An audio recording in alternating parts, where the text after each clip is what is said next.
दिनों social media माते एक नाम वायरल हो रही है, तकत बाईसा। कौन है तकत बाईसा और कहीं है लारे री कहानी।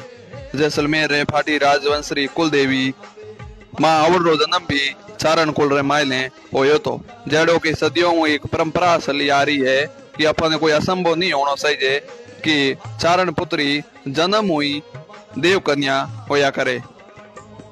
बाड़मेर जिले रे शिव तहसील देव का गांव रे मायने गेमरदान बारट रे घरे एक कन्या रूप रे मायने जन्म लियो।